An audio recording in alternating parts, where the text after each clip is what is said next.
আজকে হলো হাঁসের মাংসের রেসিপি।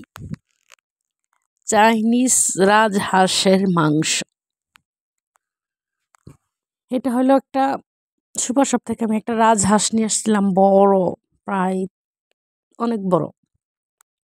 হাঁসটাকে আমি কেটে নিব এখন।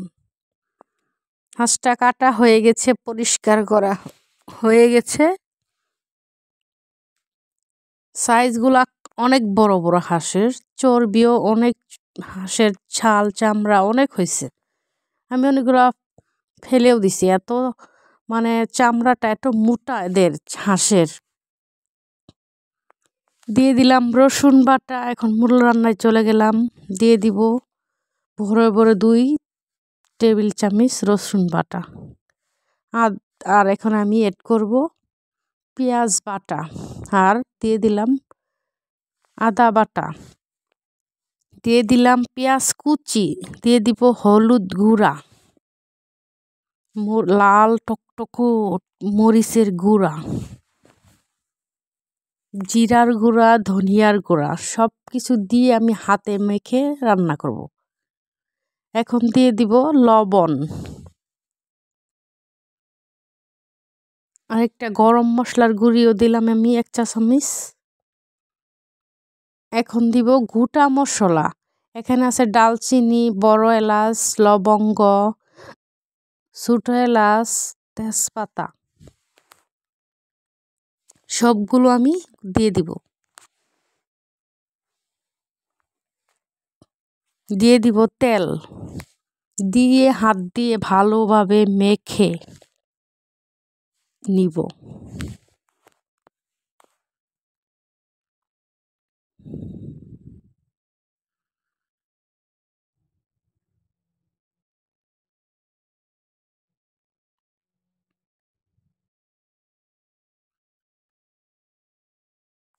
মাখাটা হয়ে গেছে প্রায়।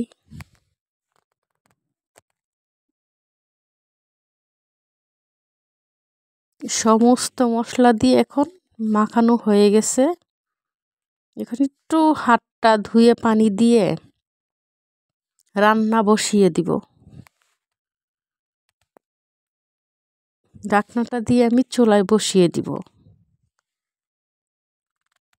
20 মিনিট রান্না করার পরে ফিরে এলাম। পানিটা শুকিয়ে গেছে। আমি আর এর মধ্যে চুল এড করে নিই, যা পানি হাত ধুয়ে দিয়েছিলাম সেইটুকুই।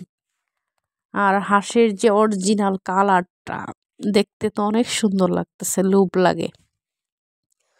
আর চায়নাতে হাঁসগুলা এত মজার, বাংলাদেশে হাঁসও না। এখানে হাঁসটা আমার কাছে অনেক মজা লাগে। আমার কাছে না, সবার কাছে মোটামুটি এখানে হাঁসগুলা অনেক মজার। চায়না হাঁস, তারপরে যে বেইজিং রাজহাঁস, বেইজিং হাঁস, এগুলা সবই মজা লাগে। কষানো হয়ে গেছে আমার মাংসটা প্রায়। মাংস থেকে তেল ছেড়ে দিয়েছে। হাঁসের মাংসতে অনেক তেল বের হয়ে যায়। আমি গরম পানি দিব এখন ঝোলের জন্য।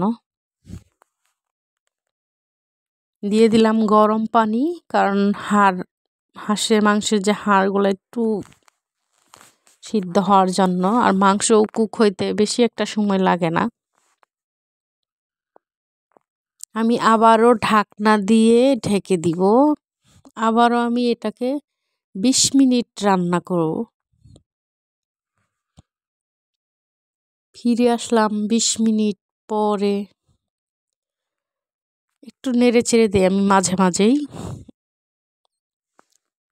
রান্নাটা প্রায় হয়ে গেছে। এখন হাঁসের মাংসটাকে আমি আলাদা পুরন দিব, মানে বাগার দিব। এই জন্য আরেকটা প্যানে তেল নিয়ে নিলাম পরিমাণ মতো। এখন দিয়ে দেব কিছু গোটা মশলা, দালচিনি, এলাচ, লবঙ্গ, আর হলো তেজপাতা, আর 2টা শুকনা মরিচ। এইখানে আমি পেঁয়াজ কুচি দিব, রসুন কুচি দিব। রসুন কুচি দিলে ফ্লেভারটা অনেক সুন্দর আসবে, এই জন্য একটু রসুন কুচি দিব।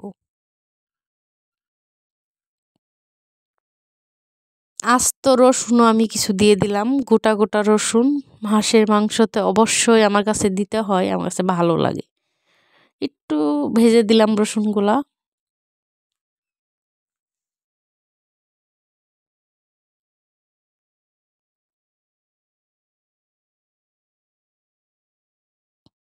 বাগারটা হয়ে আসছে, এখন আমি তরকারিটা ঢেলে দিলাম হাঁসের মাংসের।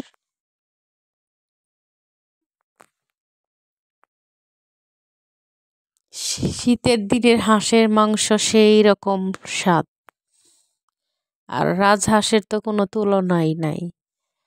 ভিডিওটি ভালো লাগলে শেয়ার এন্ড কমেন্ট করবেন। এখন দিয়ে দিব আমি ঘরের তৈরি একটু মশলা। এই মশলাটা অনেক সেন্ট, এটা একটু দিয়ে ঢাকা দিয়ে রেখে দিব। রেডি হয়ে গেল আমার রান্না। সবাই ভালো থাকবেন, বাই।